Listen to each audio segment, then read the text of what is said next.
Le curcuma. On pense tout de suite à la cuisine, n'est-ce pas? Cette couleur, cette odeur. Mais si je vous disais que son vrai super pouvoir, il est peut-être dans notre salle de bain. Eh oui, aujourd'hui on va voir comment cette épice, qui a traversé les âges, est en fait une pépite pour la peau, et la science le confirme. Ce n'est pas juste une mode passagère, attention. Le curcuma, c'est un pilier de la médecine ayurvédique depuis des milliers d'années. Et ce qui est fascinant, c'est que la science d'aujourd'hui ne fait que confirmer ce que les traditions savaient depuis toujours. Pour la peau, c'est quelque chose de vraiment spécial. Alors voilà la grande question. Et si la solution à plein de petits tracas de peau se cachait tout simplement dans notre placard? Une solution naturelle, super accessible et qu'on peut adapter à l'infini. Allez, c'est parti, on plonge là-dedans. Ok, avant de se lancer dans les recettes, on va faire un petit arrêt sur image. C'est super important de comprendre pourquoi ça fonctionne. Ce n'est pas de la sorcellerie, promis. C'est juste de la science, de la biochimie pure. Et la star de cette histoire, la voici, la curcumine. C'est elle, le principe actif. C'est ce qui donne au curcuma cette couleur incroyable, mais surtout, c'est de là que vient toute sa force. C'est la curcumine qui va travailler directement au cœur de nos cellules. Concrètement, qu'est-ce qu'elle fait cette curcumine? Eh bien, accrochez-vous. Elle calme les inflammations, donc adieu les rougeurs. Elle agit comme un bouclier antioxydant contre ce qui nous fait vieillir plus vite. Elle s'attaque aux bactéries responsables de l'acné. Elle aide à rendre le teint plus uniforme et elle protège même le collagène de notre peau. C'est un vrai couteau suisse, je vous l'avais dit. Bon, assez de théorie, on a compris la science derrière tout ça. Maintenant, le plus intéressant, on passe à l'action. On va voir comment préparer des masques maison qui sont non seulement efficaces, mais aussi totalement sûrs. Mais attention, avant de commencer, il y a 3 règles d'or. Non, vraiment, elles sont cruciales. Règle numéro 1, on fait toujours un test sur un petit coin de peau 24 heures avant. C'est non négociable. Numéro 2, on applique toujours sur une peau bien propre, nickel. Et numéro 3, on respecte le temps de pause, entre 10 et 20 minutes, c'est parfait. On ne le laisse surtout pas sécher complètement. La sécurité d'abord, toujours. Et c'est là que ça devient génial. Le principe du masque maison, c'est la personnalisation. Le curcuma, c'est notre base. Et ensuite, on vient ajouter d'autres ingrédients pour cibler un problème précis. Par exemple, si on a la peau plutôt grasse, hop, on ajoute de l'argile ou de l'aloe vera pour purifier. Si la peau est sèche et tiraille, le yaourt et l'avoine seront parfaits pour l'apaiser. Pour un petit effet de tenseur, le blanc d'œuf, c'est top. Et pour les taches, l'acide lactique du yaourt fait des merveilles. On peut vraiment tout adapter. Allez, on y est. Le moment que tout le monde attendait. Le cœur de notre sujet. Voici 10 recettes testées et approuvées pour répondre à chaque besoin spécifique de la peau. On commence. On va commencer par un problème que beaucoup connaissent bien. La peau qui brille un peu trop, les petites imperfections, bref, les peaux grasses ou à tendance acnéique. Les 2 recettes qui suivent sont conçues pour purifier, calmer le feu et tout remettre en ordre, mais en douceur. Alors, recette numéro 1, le masque pureté apaisante. On a un trio de choc ici.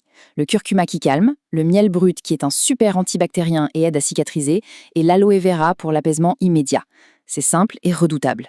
Et pour la deuxième recette, le détox purifiant, on ajoute de l'argile verte. Imaginez l'argile comme un petit aimant qui vient absorber toutes les impuretés et l'excès de sébum. C'est un nettoyage en profondeur mais sans décaper. Maintenant, on change de registre. On s'occupe des peaux qui sont tout le contraire. Celles qui tiraillent, qui sont sensibles, qui rougissent au moindre coup de vent. Là, l'objectif, c'est le réconfort. On veut nourrir, calmer et réparer. Recette numéro 3, le cocon réconfortant. Rien que le nom, on s'y voit déjà. C'est un vrai bain de douceur. Le yaourt hydrate super bien. Et l'avoine, c'est magique pour calmer les irritations. Et la recette 4, repulpant exotique, elle nous fait voyager. On utilise du lait de coco qui est bourré de bons acides gras.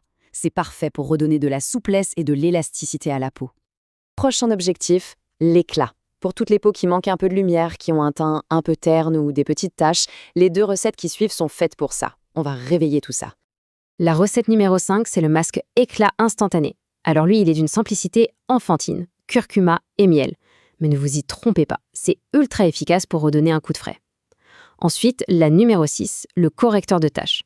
Là, c'est plus chirurgical. On ajoute du concombre et du citron pour leurs propriétés éclaircissantes. C'est idéal à appliquer juste sur les zones concernées. On continue notre tour d'horizon et cette fois-ci, on s'intéresse aux peaux matures. On cherche un effet anti-âge revitalisant.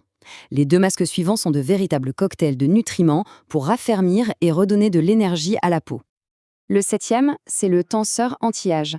Un vrai soin complet. On a le curcuma, le miel, le yaourt Et on ajoute un blanc d'œuf. Les protéines du blanc d'œuf vont donner un petit effet tenseur, un effet lift immédiat. Et la 8e recette, le revitalisant énergisant, c'est comme un smoothie pour la peau. On combine le curcuma avec de la spiruline. La spiruline, c'est une microalgue, une bombe d'antioxydants. C'est le coup de fouet assuré. Et on termine avec nos 2 dernières recettes. Celles-ci sont un peu les couteaux suisses du quotidien. Elles sont parfaites pour un entretien régulier, pour garder des pores propres et une bonne hydratation. La recette numéro 9, anti-point noir. C'est le yaourt qui fait le travail ici, avec son acide lactique pour nettoyer les pores en douceur. On peut même y ajouter du miel. Et enfin, la 10e, l'hydratation indienne. C'est une recette plus traditionnelle. On utilise un peu de farine pour créer une pâte super onctueuse et on ajoute une huile et du lait pour une hydratation vraiment profonde. C'est un classique. Bon, on a fait le tour des 10 recettes, mais je sais qu'il y a une question qui brûle les lèvres de tout le monde. Et les taches jaunes. Oui, le curcuma, ça colore, c'est un fait. Mais pas de panique. Il y a des astuces très très simples pour gérer ça. Voilà, tout est là. D'un côté, on prévient, on met une vieille serviette, un bandeau, bref, on protège. Et de l'autre, s'il reste une petite teinte dorée, on a la solution. Et c'est la science qui nous l'explique. La curcumine, le pigment, est liposoluble. Ça veut dire qu'elle se dissout dans le gras. Donc un peu d'huile ou un lait démaquillant sur un coton, et hop, ça disparaît sans frotter. Juste un dernier petit point sécurité, c'est important. Je sais, je me répète, mais le test cutané avant chaque nouvelle recette, c'est la base. Ensuite, faites attention au soleil si vous utilisez du citron, ça peut rendre la peau plus sensible.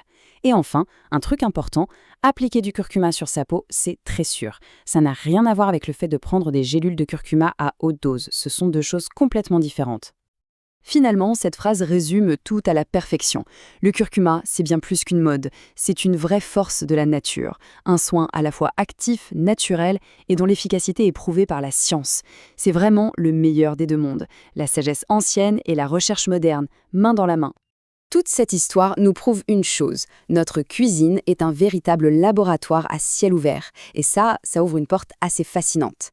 On a exploré le curcuma, mais combien d'autres trésors comme celui-ci attendent tranquillement sur nos étagères qu'on redécouvre leur super pouvoir. La prochaine pépite se cache peut-être juste là, sous nos yeux.